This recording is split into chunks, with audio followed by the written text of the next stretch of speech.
ذالکل کتاب، ذالکا کا معنی ہے یہ، ذالکل کتاب یہ کتاب، کتاب کا معنی کتاب ہی آئے گا، ذالکل کتاب یہ کتاب یعنی قرآن مجید ہمارے پیارے نبی حضرت محمد مصطفیٰ صلی اللہ علیہ وآلہ وسلم پر نازل کی گئی۔ حضرت جبرائیل علیہ السلام قرآن پاک کی آیات اللہ تعالیٰ کی طرف سے نبی کریم صلی اللہ علیہ وآلہ وسلم پر لے کر نازل ہوتے تھے۔ ذالک لفظ جو اشارہ بعید کے لیے استعمال ہوتا ہے، لیکن یہاں پر اس کا ترجمہ یہ ہوگا کیونکہ قرآن پاک ہمارے پاس ہے، ہمارے سامنے ہے، اسی لیے اس کا ترجمہ ہوگا یہ کتاب قرآن مجید یعنی یہ کتاب یعنی قرآن پاک۔ ویسے تو ذالکا کا معنی ہے وہ ایک مرد، زانی کا معنی ہے وہ دو مرد، تلکا وہ ایک عورت، تانیکا وہ دو عورتیں، اولائکا وہ سب مرد وہ سب عورتیں۔ یہ 5 الفاظ ویسے تو اشارہ بعید کے لیے استعمال ہوتے ہیں، ان کا ترجمہ وہ کے لیے ہوتا ہے، وہ اشارہ کے لیے استعمال ہوتے ہیں، دور کے لیے۔ یہ 5 لفظ ہیں ذالکا، زانیکا، تلکا، تانیکا، اولائکا۔ ذالکا واحد مذکر کا صیغہ ہے وہ ایک مرد، زانیکا تثنیہ مذکر کا صیغہ ہے وہ 2 مرد، تلکا واحد مؤنث کا صیغہ ہے وہ ایک عورت، تانیکا وہ 2 عورتیں تثنیہ مؤنث کا صیغہ ہے، اولائکا وہ سب مرد یا وہ سب عورتیں جمع متکلم کا صیغہ ہے۔ یہ 5 الفاظ اشارہ بعید کے لیے استعمال ہوتے ہیں، اشارہ بعید یعنی دور کے اشارے کے لیے استعمال ہوتے ہیں، لیکن ضرورت پڑنے پر ان کو اشارہ قریب کے لیے بھی استعمال کر سکتے ہیں، جیسے ذالکل کتاب میں یہ کتاب یہاں ترجمہ کیا ہے ہم نے، یہ کتاب یعنی قرآن مجید۔ اسی طرح سورۃ بقرہ کی آیت نمبر 5 میں اولئک علی ھدی من ربہم میں اولئک کا ترجمہ ہوگا یہ لوگ۔ یہاں پر اولئک کا ترجمہ وہ لوگ آنا تھا تو لیکن یہاں پر یہ لوگ کیا ہے، یہاں پر یہ لوگ ترجمہ کرنے کی ضرورت تھی۔ ناظرین ذالک کا ترجمہ وہ ہے، لیکن یہاں پر ہم نے ذالک کا ترجمہ یہ کرنا ہے۔ اب آپ کو ذالک کے ترجمے کی سمجھ تو آ گئی ہے کہ ذالک ترجمہ کیا کرنا ہے، ہم نے ذالک کا ترجمہ کرنا ہے ہم نے یہ الکتاب کا معنی کتاب، ذالک الکتاب یہ کتاب یعنی قرآن پاک۔ تو ناظرین اب ذال کا تلفظ بھی سیکھ لیں۔ زبان کی نوک جب اوپر سامنے والے 2 دانتوں کے سرے کنارے سے لگے اس سے ذال ادا ہوتا ہے، جیسے ذال۔ ناظرین یہ بات یاد رکھنا کہ ذال، زوا اور سا کا مخرج ایک ہی ہے، ان تینوں حروف کا مخرج زبان کی نوک ہے، یہ زبان کی نوک ہے۔ زبان کی نوک جب سامنے والے اوپر والے جو 2 دانت ہیں ثنایا علیہ ان کو کہا جاتا ہے، اس کے اندرونی کنارے کے ساتھ لگ جائے تو اس سے سا، زال اور زوا ادا ہوتے ہیں۔ یاد رکھیے کہ سا، زال، زوا میں زبان کی نوک جو ہے یہ زبان کی نوک سامنے والے اوپر کے جو 2 دانت ہیں ان کے اوپر والے جو سرے ہیں ان کے ساتھ نہیں لگتی، بلکہ یہ اندرونی کنارے جو ہیں درمیانی حصے کے ساتھ لگتے ہیں، تو اس سے سا، زال اور زوا ادا ہوتے ہیں۔ زوا، زال اور سا ان کو باعتبار مخرج لثویہ کہتے ہیں۔ لثہ عربی زبان میں مسوڑوں کو کہتے ہیں، یعنی لثہ منہ میں وہ نرم گوشت ہے جس میں دانت ترتیب سے جڑے ہوتے ہیں۔ ناظرین زال، زا، زوا اور زواد کے پڑھنے میں فرق ہونا چاہیے کہ ان حروف میں سے کون سا حرف پڑھا جا رہا ہے۔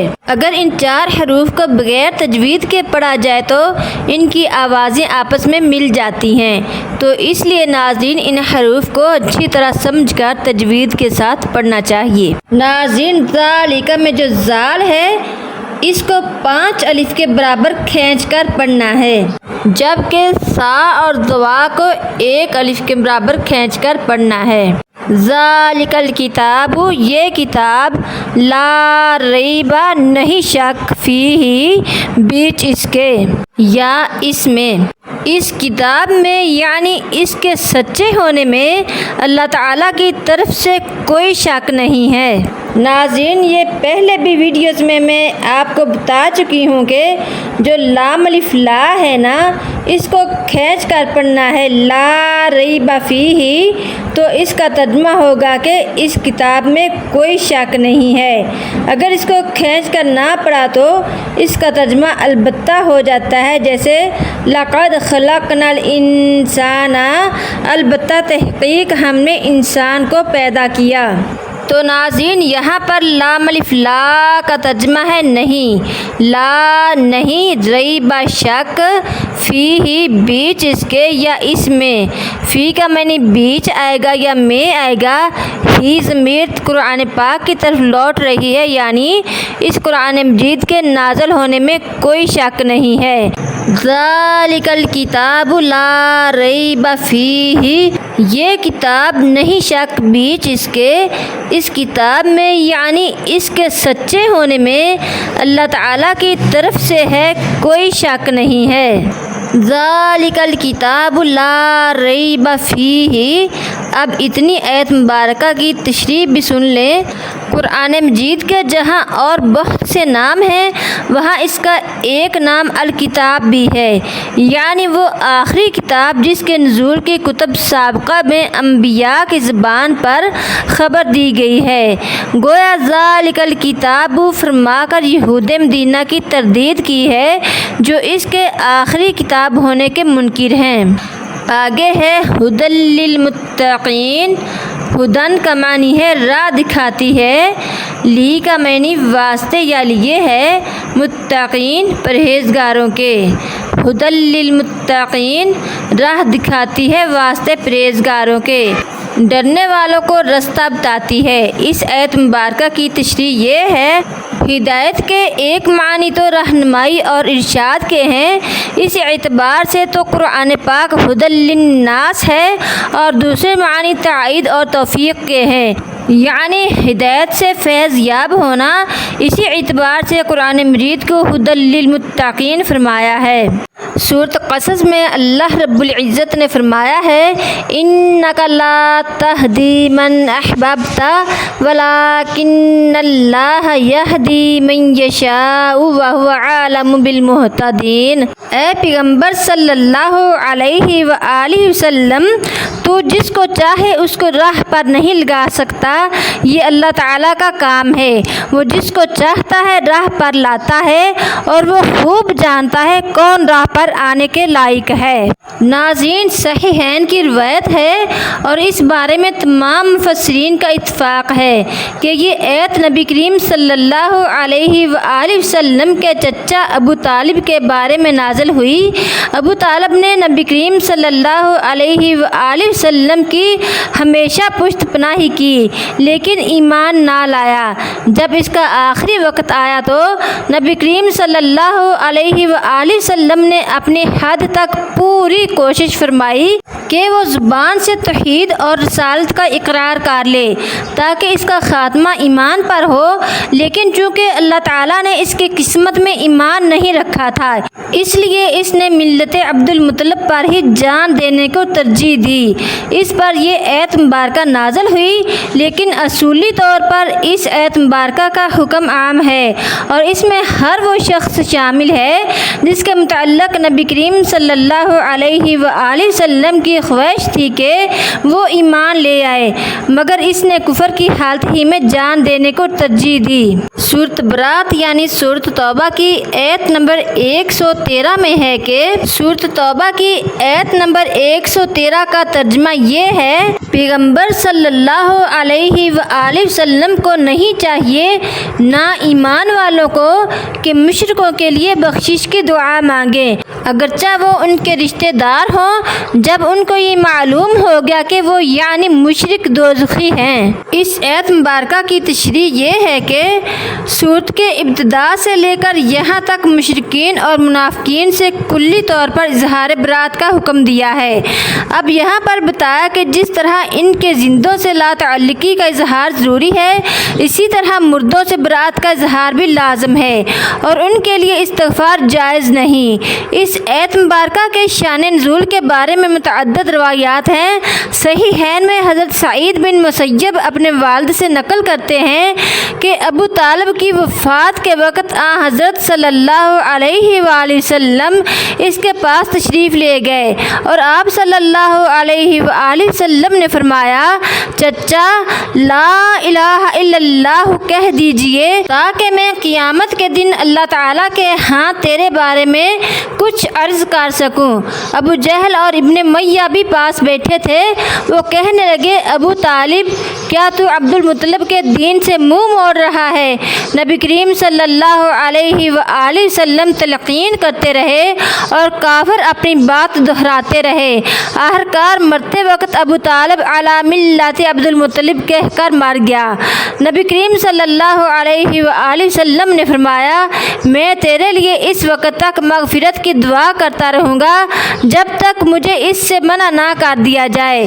اس پر یہ ایت مبارکہ نازل ہوئی۔ الکشاف میں لکھا ہوا ہے کہ متقی کا لفظ وقایا سے مشترک ہے جس کے معنی بچاؤ اور حفاظت کے ہیں، مگر اصطلاح شریعت میں متقی وہ ہے جو ہر ایسی چیز سے اپنے آپ کو باز رکھے جس کے کرنے یا چھوڑنے سے یہ اندیشہ ہو کہ وہ اللہ تعالیٰ کے عذاب کا مستحق ہو سکتا ہے۔ تفسیر ابن کثیر میں ہے کہ تقوی پیدا کرنے کا بہترین طریقہ یہ ہے کہ انسان سلف صالحین یعنی صحابہ اور تابعین کی سیرت کا مطالعہ کرے اور ان کی اتباع اختیار کرے۔ تو ناظرین، یہ جو ابھی میں نے آپ کے سامنے تفسیر کی ہے یہ ہے ہدی للمتقین کی تفسیر۔ تو ناظرین، آخر میں ایک بار پھر آپ اس ایت مبارکہ کا لفظی اور بامحاورہ ترجمہ سن لیں۔ ذالکہ کا معنی یہ ہے، الکتاب کا معنی کتاب ہے، لا کا معنی ہے نہیں، ریبہ کا معنی ہے شک، فی کا معنی ہے بیچ یا اس میں، ہی کا معنی اس کے، ہدن کا معنی راہ دکھاتی ہے، لی کا معنی واسطے یا لیے، متقین کا معنی ہے پرہیزگار۔ تو ناظرین، یہ اس ایت مبارکہ کا لفظی ترجمہ ہو گیا۔ تو اب بامحاورہ ترجمہ سن لیجئے۔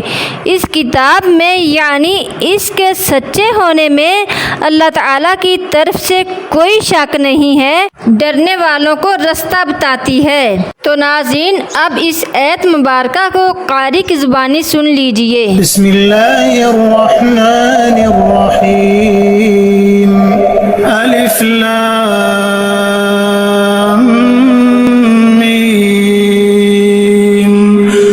ذالک الکتاب لا ریب فیہ ھدی للمتقین۔ ناظرین، اب یہ تین حروف ہیں، حا، خا اور ہا۔ ان تینوں حروفوں کی آواز ایک جیسی نہیں ہے۔ ان تینوں حروفوں میں سے جب بھی کوئی ایک حرف پڑھا جائے تو حرف کے تلفظ سے واضح طور پر حرف کی آواز مخصوص ہونی چاہیے کہ ان تین حروف میں سے یہ حرف پڑھا جا رہا ہے۔ تو ناظرین، اب اس ایت مبارکہ میں یہ ہا پڑھا جا رہا ہے، اس کا تلفظ جس کو نہیں آتا وہ سیکھ لیں۔ اقصی حلق یعنی حلق کا وہ انتہائی حصہ جو سینہ سے ملا ہوا ہے، اس سے دو حروف ادا ہوتے ہیں، حمزہ اور ہا۔ اس ہا کو نکالنے کا ایک آسان طریقہ یہ بھی ہے، مثال کے طور پر جیسے کوئی پریشانی کی حالت میں ہو تو کہتے ہیں ہائے، ایسے ہی یہ ہا اور حمزہ گلے کے اینڈ سے نکالنا ہے، ہا۔ ایسے ہی سمجھو کہ یہ ہا جو ہے اس کو موٹا سا کر کے پیٹ کے اندر سے ہم نکال رہے ہیں، ہا، ھدی للمتقین۔ اور اب جو متقین میں قاف ہے اس کا تلفظ بھی سیکھ لیں۔ ناظرین، قاف اور کاف کے مخرج کو بھی اچھی طرح سمجھ لیں۔ زبان کی جڑ جب کوے کے قریب سے نرم تالو سے لگے تو اس سے قاف ادا ہوتا ہے، جیسے حمزہ زبر قاف اق، قاف زبر قا، قاف زیر قی، قاف پیش قو، قا قی قو، قاف دو زبر قن، قاف دو زیر قن، قاف دو پیش قن، قن قن قن۔ تو ناظرین یہ جو نقطوں کے بغیر کاف ہے، اس کاف کے تلفظ کو سمجھنے کی ضرورت نہیں ہے، یہ کاف بڑے ہی آرام سے ادا ہو جاتا ہے، بڑی آسانی سے اس کو پڑھ سکتے ہیں کاف۔ لیکن پھر بھی اگر آپ اس کا تلفظ سمجھنا چاہتے ہیں تو سمجھ لیں، قاف کے مخرج سے ذرا نیچے منہ کی جانب زبان کی جڑ جب کوے کے قریب سخت تالو سے لگے تو اس سے کاف ادا ہوتا ہے۔ ناظرین مجھے بہت امید ہے کہ آپ کو قاف اور کاف کے تلفظ کی اچھی طرح سمجھ آ گئی ہوگی۔ آخر میں میری اللہ رب العزت سے دلی دعا ہے کہ اے اللہ ہم سب کو قرآن پاک کے ایک ایک لفظ کو سمجھ کر پڑھنے کی توفیق عطا فرما، آمین ثم آمین۔ وما توفیقی الا باللہ العلی العظیم، وآخر دعوانا ان الحمد للہ رب العالمین۔ ہم سب کا اللہ حافظ، اللہ نگہبان۔